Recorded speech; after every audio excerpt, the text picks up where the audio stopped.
Hello again, I'm Brian Williams. Welcome to the Olympians. Tonight, two of the strangest stories in all of Canadian Olympic history. And what makes them even more unusual is the fact that both took place at the same Olympics. Hilda Strike and Duncan McNaughton represented Canada at the 1932 Games in Los Angeles and both won medals. But it was the strange and, believe me, sometimes bizarre circumstances surrounding those medals that make these stories so compelling. We begin tonight with Hilda Strike. She is the silver medalist who found out 50 years later she should have won the gold medal. Well, it is sensational. She should have received the gold medal. Something should have been done for her. Is there another Canadian athlete who had this kind of controversy? I think everybody should have seen that she was a gold Olympic winner.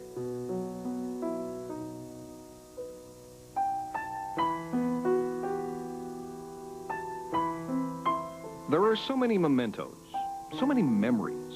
For Cheryl Toomey, they are cherished reminders of her grandmother, Hilda Strike, the Olympic sprinter, and the woman many say was the victim of one of the strangest episodes in Olympic history.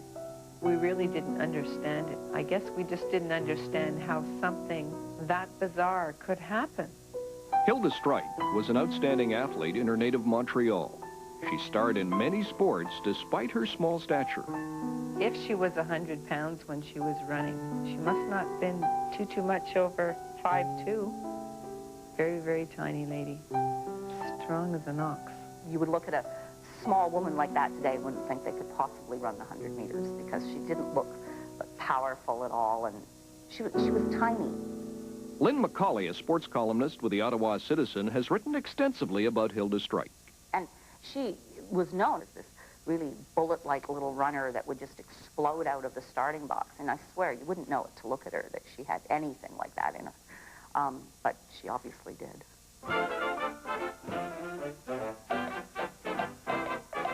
A member of Murray's Track Club in Montreal, Strike won 15 championships between 1929 and 32. She excelled in the 100-meter dash, equaling the Olympic record and making the Canadian team for the Los Angeles Games in 1932.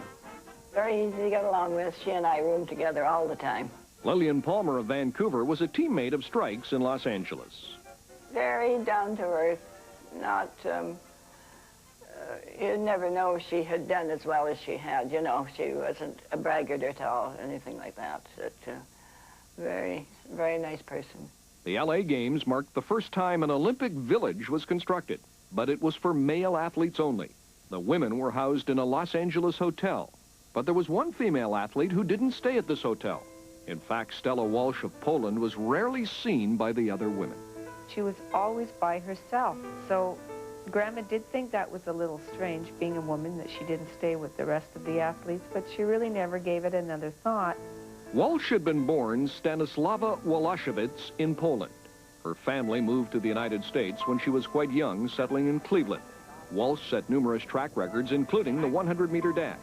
She was a tall, solidly built runner.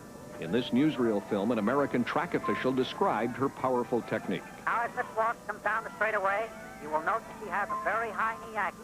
The leading sports writers of the country have said that she runs more nearly like a man than any other woman they have ever seen. Well, we didn't think there was anything unusual. We just, you know, you just took a look at her and you thought, well, she's muscular, very muscular. So that was it, you know, strong, heavily built, and things like that. But you don't stop to think about those things. You know, you're running a race and that's it. Certainly, if you look at the photographs of her, that she does have a very masculine jaw and very strong legs, especially when you sort of look at the pictures of her and Hilda running, because Hilda's this real little slip of a girl by comparison. Walsh wanted to run for the United States, but couldn't because of a technicality. So it was Poland's uniform she was wearing in the 100-meter final against Hilda Strike. Hilda Strike of Canada in the lead.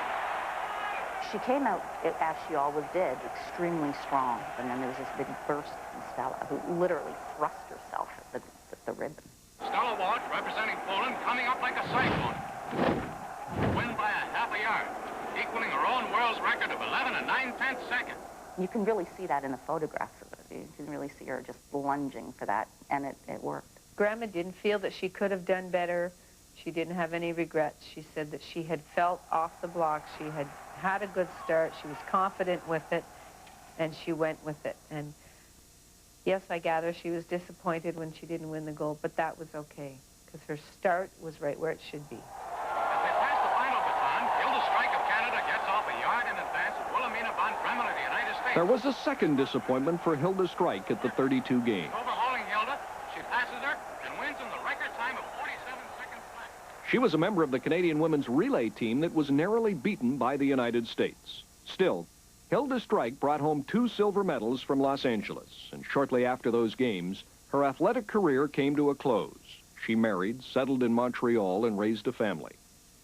And over the years, she received Christmas cards from the woman who edged her to take the 100-meter gold. Their race to the wire in 1932 receded into Olympic history until December of 1980. We remember these phone calls coming up from Montreal that were rampant. All these people want to talk to me. I said, well, what about Grandma? She said, well, this story's come out. You know, the person that beat me, he's a man, or she's a man. He's a man. Stella Walsh had been killed during a robbery in a Cleveland parking lot. But what followed her death was even more shocking. A coroner's report revealed that Walsh was a transsexual. In addition to having female sex organs, she had non-functioning male sex organs, and most of her chromosomes were male. I wasn't a bit surprised, really, because she didn't look anything coming until. I think the issue would be simple for me if they had found out that it was absolutely clear that Stella Walsh was really a man called Stan in a bad wig who stole a gold medal from somebody else. It's not that simple. And they used to use the phrase hermaphrodite. I don't know if that's still apt. But, I mean, she lived her whole life as a woman. Whether it be male, female, whatever it was, it's a secret. And it was a secret that should have been brought forward by her. I just feel it was a very unfair and a very unjust, and it wasn't the right thing to do. I would think they're not angry with Stella, but they probably do feel their grandmother got cheated out of a medal, and I wouldn't blame them for trying to fight to get her even that kind of recognition that it was rightfully hers. There were newspaper stories and editorials suggesting Strike should be awarded the gold medal, but it never happened, and Strike herself refused to pursue it. She always told us that it was because she had a lot of pride in the silver medal that she had won. I believe that if somebody had have really come to her and presented her with something, she would have taken it and been quite happy to do so. But she wasn't going to seek it out. She was too proud. That she felt that they know where I am and they can just come and give it to me. When they're ready, I'm here. And I believe that the final answer we had received from the Olympic Association was that the records had gone, that was the record, and the records had gone on too many years, and it just wouldn't be possible to rewrite history and go back all those years and make that change. So the matter was closed. I thought it was very poor on the Olympic Society not to recognize her as being the true runner after that came out. The fact that Stella Walsh, who would never have passed the gender test we have today, means that Hilda was the fastest woman that day and probably should be recognized as that. Hilda Strike died in 1989. Her 2 silver medals in Los Angeles were the most won by a Canadian woman at the 32 games. It's an accomplishment that has been partly overshadowed by the bizarre revelations that came to light half a century later. I believe some people don't even realize that she did win 2 silver medals at that Olympics. Everything was on that 100-meter run. When people hear Hilda Strike, they hear the 100-meter and the Stella Walsh story. And they don't realize that she did win a second silver medal. I wish that we could recognize her for the great runner that she was, realize that she was the fastest woman in the world that day. That's just remarkable. And so I wish there was another way to tell the Hilda Strike story that didn't have this appended at the end, because I think she's a tremendous athlete and a wonderful woman.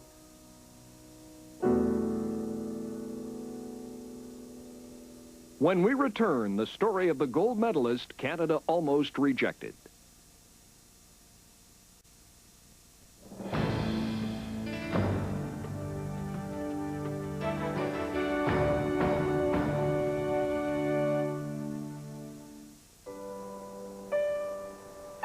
If ever there was a story of persistence in the face of baffling bureaucracy, it would have to be the saga of Duncan McNaughton and his battles with the Canadian Olympic establishment.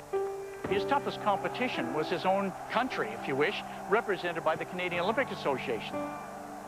The fact that he put up the fight to do it, he really did put up the fight to do it and prove them wrong. It was a bad situation, bad judgment on everybody's part, he said, but let's let sleeping dogs lie.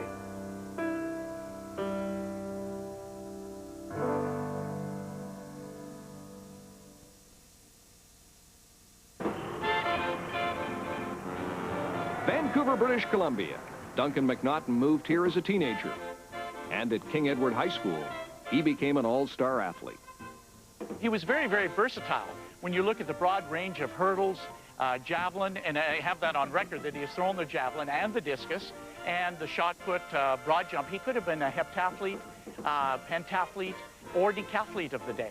But McNaughton chose to specialize in the high jump. He made up his mind that he would become a high jumper because of his height and his long arms and legs. And you can see from his photos that he's very long-legged, typical high jump material. Glenn Leishan is an Olympic historian who's written about many Canadian Olympians, including Duncan McNaughton. He says McNaughton went to extraordinary lengths to learn his chosen sport. Well, he dug a high jump pit in the backyard. He made his own standards, and he taught himself to high jump, which is very, very unusual.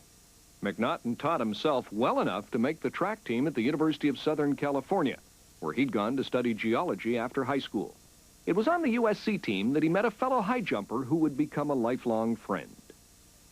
His teammate and friend, and I think in some ways maybe a mentor, was Bob Van Osdale, who was also a USC student. And Bob had already been on the team longer, and I think that he helped my dad with technique. He admired Bob very, very much, and I think that whatever Bob told him to do, he sort of was like a mentor and a coach almost. And whatever Bob told him to do, well, he would try to do it. Van Osdale sort of took him under his wing, and he became almost a tutor of Duncan McNaughton, which was a very kindly approach to things. And McNaughton needed coaching. He had a tendency to dive over the bar head first when the rules of the day required jumpers to clear the bar feet first. The problem got McNaughton disqualified from the 1930 British Empire Games. He was well dejected for it because he knew that he could have jumped higher than the others from the Commonwealth. That disqualification may explain why the Canadian Olympic Association was reluctant to put McNaughton on the 32 team.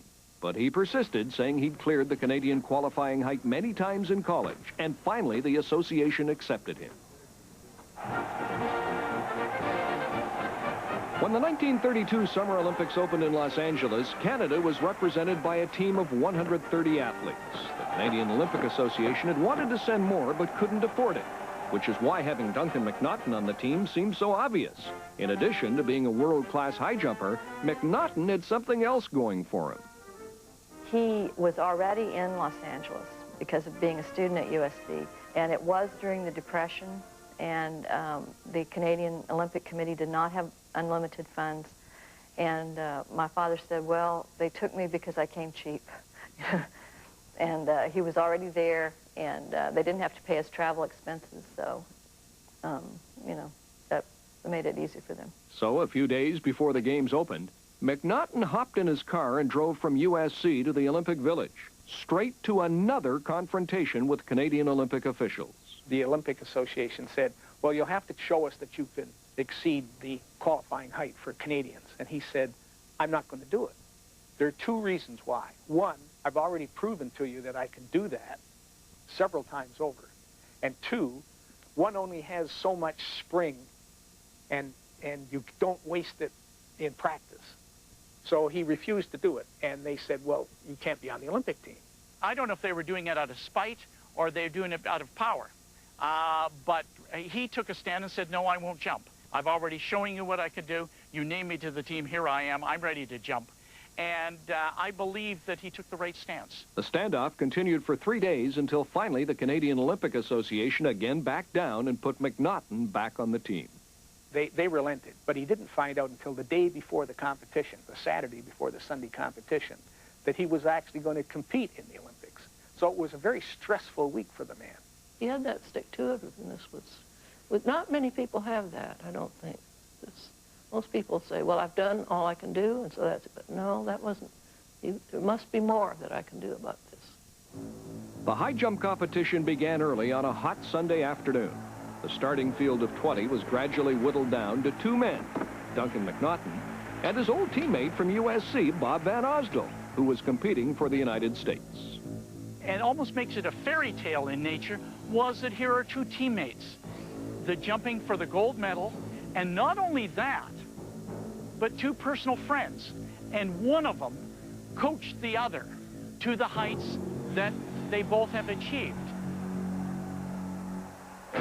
McNaughton and Van Osdol matched each other jump for jump as the afternoon turned into evening.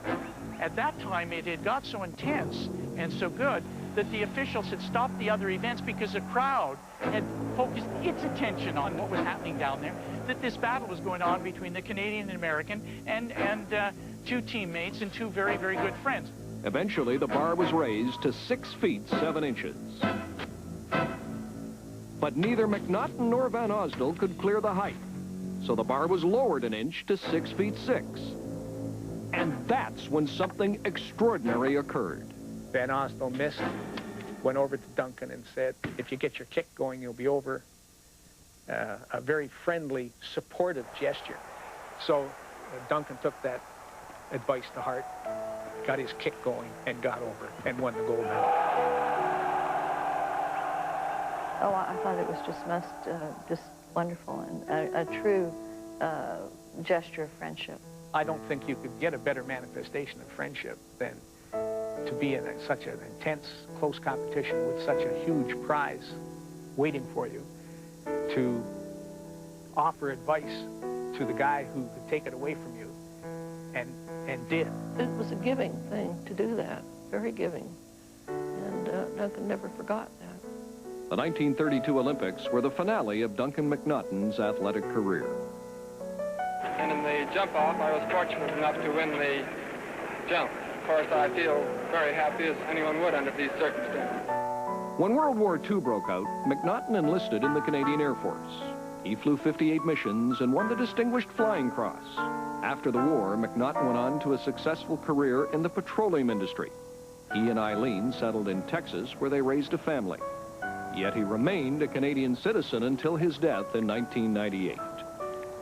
He had a great allegiance to Canada. He really did. And so he just couldn't bear to think that he would become an American citizen. Duncan McNaughton could easily have turned his back on Canada. After all, the Canadian Olympic Association all but turned its back on him in 1932. But although he had many opportunities in later years, McNaughton chose not to criticize those who almost thwarted his Olympic dream. He decided that we just let sleeping dogs lie. It's over. There's no use keep stirring it up and talking about it. It's over.